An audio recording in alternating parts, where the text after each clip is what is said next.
അജ്മീറിലെ മൊയ്നുദ്ദീൻ ചിശ്തിയുടെ ദർഗ നിലനിൽക്കുന്ന പ്രദേശത്ത് ശിവക്ഷേത്രമുണ്ടായിരുന്നുവെന്ന് ആരോപിച്ച് ഹർജി. ദർഗ നിലനിൽക്കുന്ന സ്ഥലത്ത് സങ്കട് മോചൻ മഹാദേവ ക്ഷേത്രം നിലനിന്നിരുന്നു എന്ന ആരോപണം ഉന്നയിച്ച് ഹിന്ദുസേന എന്ന സംഘടനയുടെ പ്രസിഡന്റായ വിഷ്ണുഗുപ്ത എന്ന ആളാണ് ഹർജി നൽകിയിരിക്കുന്നത്.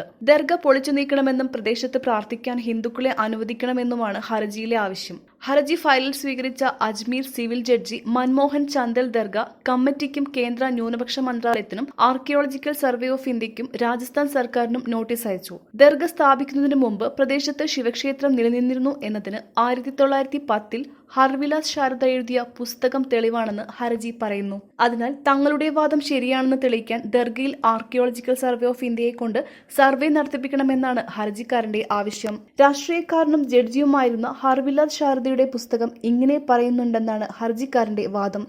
ദർഗയിലെ നിലവറയിൽ ശിവന്റെ ചിത്രമുണ്ടെന്നാണ് പാരമ്പര്യ വിശ്വാസം. അവിടെ ബ്രാഹ്മണ കുടുംബം സ്ഥിരമായി ചന്ദനം പൂശുമായിരുന്നു. അടുത്ത വർഷം അജ്മീർ ദർഗയിൽ 813-ാം ഉറൂസ് നടക്കാനിരിക്കുകയാണ്. ഉറൂസിനെതിരെ ഹിന്ദുത്വ സംഘടനകൾ പ്രതിഷേധം ആരംഭിച്ചു കഴിഞ്ഞു. അജ്മീർ നഗരത്തിൽ രാജസ്ഥാൻ ടൂറിസം വികസന കോർപ്പറേഷൻ നടത്തുന്ന ഖാദിം ഹോട്ടലിന്റെ പേര് നേരത്തെ അജയ് മേരു ഹോട്ടൽ എന്നാക്കിയിരുന്നു. നേരത്തെ മഹാറാണ പ്രതാപ് സേന എന്ന സംഘടന ഇതേ ആവശ്യം ഉന്നയിച്ച് ദർഗയ്ക്ക് സമീപത്തേക്ക് പ്രതിഷേധ പ്രകടനം നടത്തിയിരുന്നു. ദർഗയുടെ ചുമരുകളിലും ജനലുകളിലും ഹിന്ദു ചിഹ്നങ്ങളുണ്ടെന്നാണ് ഈ സംഘടന ആരോപിക്കുന്നത്.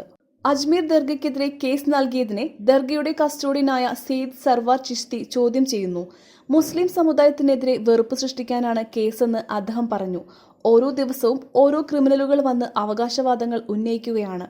2007 ദർഗയിൽ സ്ഫോടനം നടത്തിയ ഭവേഷ് പട്ടേൽ അറസ്റ്റ് ചെയ്യപ്പെട്ടിരുന്നു.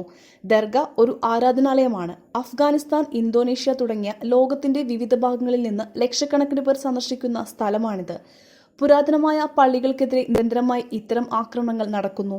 കാശിയിലും മധുരയിലും വരെ ഇത് നടക്കുന്നുണ്ട്. ഇത് രാജ്യത്തിന് നല്ലതല്ല, അദ്ദേഹം പറഞ്ഞു. കേസ് ഡിസംബർ 20 വീണ്ടും പരിഗണിക്കും. ഈ കേസിൽ സുപ്രീം കോടതി ഉടൻ ഇടപെടണമെന്ന് ആം ആദ്മി പാർട്ടി നേതാവും MP-യുമായ സഞ്ജയ് സിംഗ് ആരോപിച്ചു.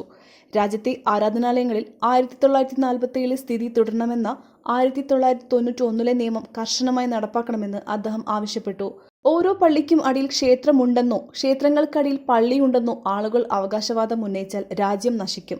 രാജ്യത്തെ ജനങ്ങൾ പരസ്പരം പോരടിക്കണമെന്നാണ് മോദിയും BJP-യും ആഗ്രഹിക്കുന്നത്, സഞ്ജയ് സിംഗ് പറഞ്ഞു.